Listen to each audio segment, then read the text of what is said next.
Hi, everybody. We are Mike and Brenda Baker, and today we're going to be talking about best marriage advice. Put your spouse first.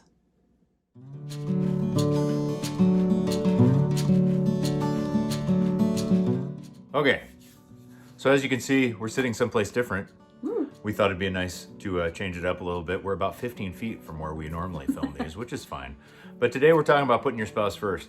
Now let's talk about the one thing. This is one thing that I bring up with a lot of parents. Now this applies to regular marriages as well as remarriage, okay? But number one on this list is the no kids at creation principle. Now, what does that mean? That means that when God created everything and he said it's all good, the one thing missing from creation was kids, okay? What does that mean? Well, that means that, in order to put your spouse first, you have to understand that you can't be child-centered, okay? If everything was around and there were no kids and it was still good, that means that your relationship is the primary relationship and anything after that is subject to that relationship.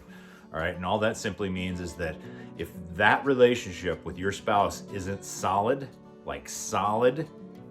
then the rest of the relationships will fall apart too, including the ones with your children.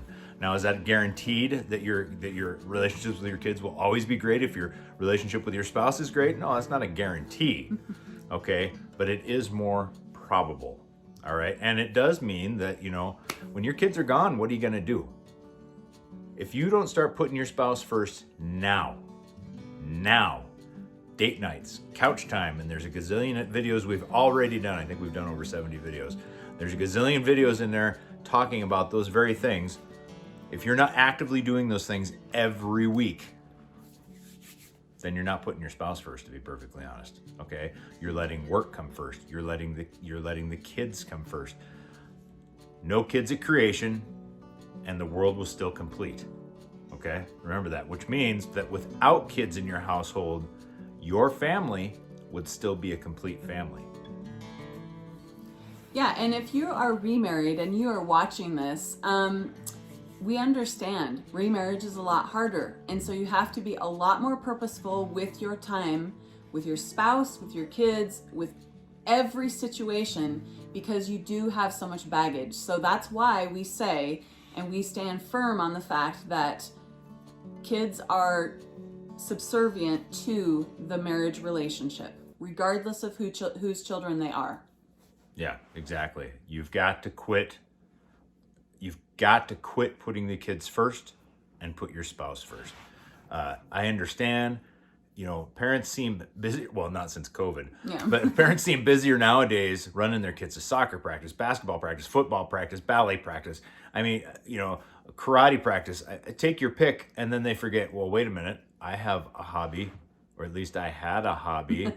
Okay, well, I have a spouse. And then there's that, I'm married. Yeah. Didn't we meet? Oh yeah, on the day we got married. Yeah. Okay, that's not how your marriage should be.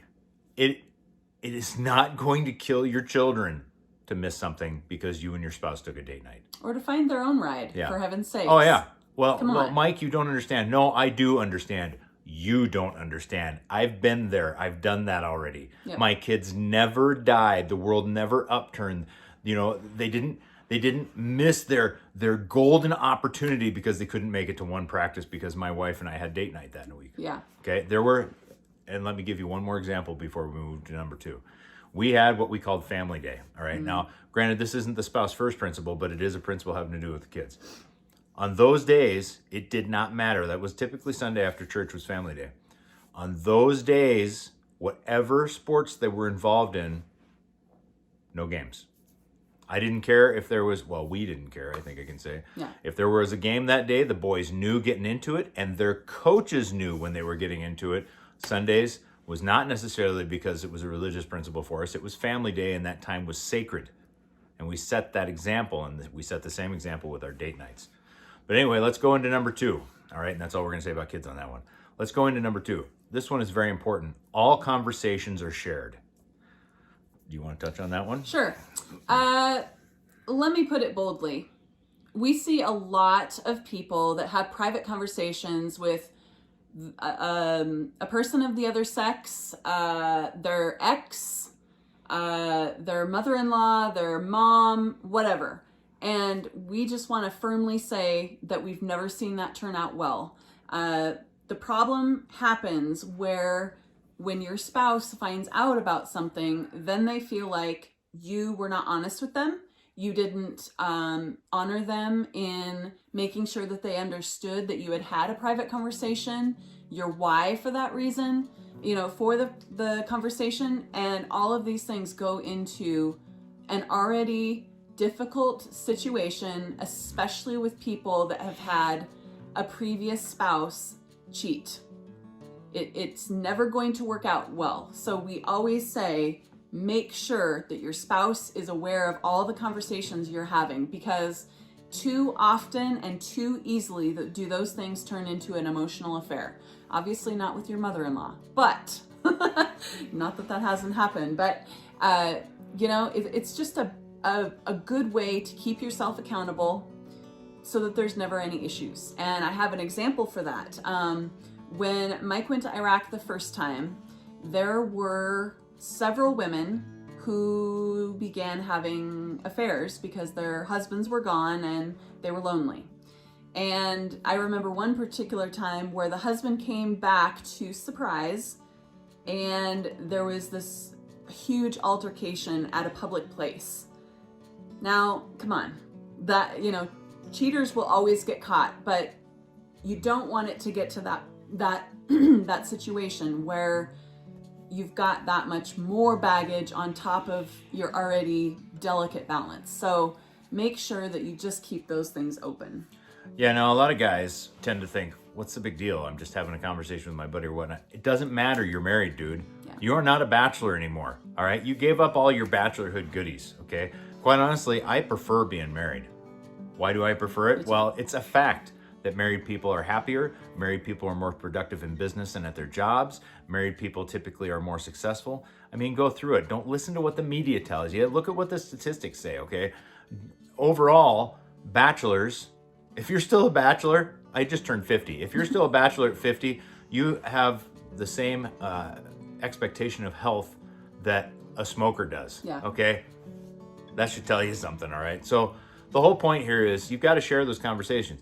Now, if you're planning a surprise party, that's different. Yes. I get it, okay? But we're talking about, oh yeah, I was talking to my girlfriend from high school on Facebook. Why didn't you just say that? Yeah. Why did your wife have to ask you, okay? Well, I was just, okay, no, get rid of the well, I was just, hey, hun, do you know who contacted me today? Hey, do you know who I was talking to? Hey, just say it. Oh, no, it was my buddy such and such, and we were just talking about fishing this weekend. That's it, so. Well, and I have another example for that. Even in business, it's really easy to have a private conversation, a messenger conversation with someone that I've had many with other men. Mm-hmm. Mike always knows that I have talked to said man and what we talked about, because I want him aware, hey, we were talking about this, what do you think? And just to keep those doors open with him, I want him to know what I'm doing and what I'm not doing. It's really important to me. And it just, on several occasions, has really helped our marriage that we both keep that open. So that leads us into number 3, which is details matter. Okay, now this is a joke between Brenda and I because she's not a details person, whereas I am. But we both agree that in this particular thing, details matter. Yeah. What does that mean? That means no hiding stuff. We're not talking about conversations anymore, okay? Maybe you go out with friends and you don't say what you guys were doing or where you were at. Maybe you're gone and you're not texting your spouse where you're at, what you're doing. Those little things that you might not think are a big deal appear that you're hiding something. Well, Mike, I just need my own space. Dude or dudette, you got married, okay? You gave that up, I'm sorry.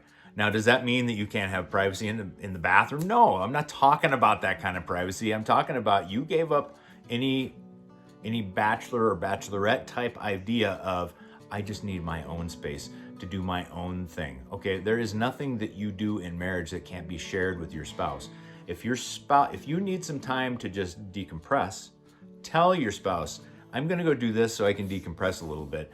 And 9 times out of 10, your spouse doesn't care. They're like, no, go do that. I love you. I want to see you better. I get it. You need a break from me from time to time too. It's fine. You know, talk about those things. Don't make them something that you're hiding. Right.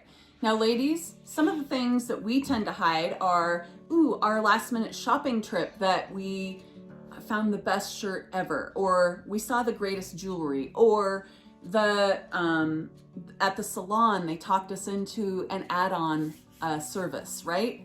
All of these things you need to let your spouse know, because again, this breaks down your communication when they feel like you hid it on purpose. Yeah, that's a bad plan. Yes. So that's all I got.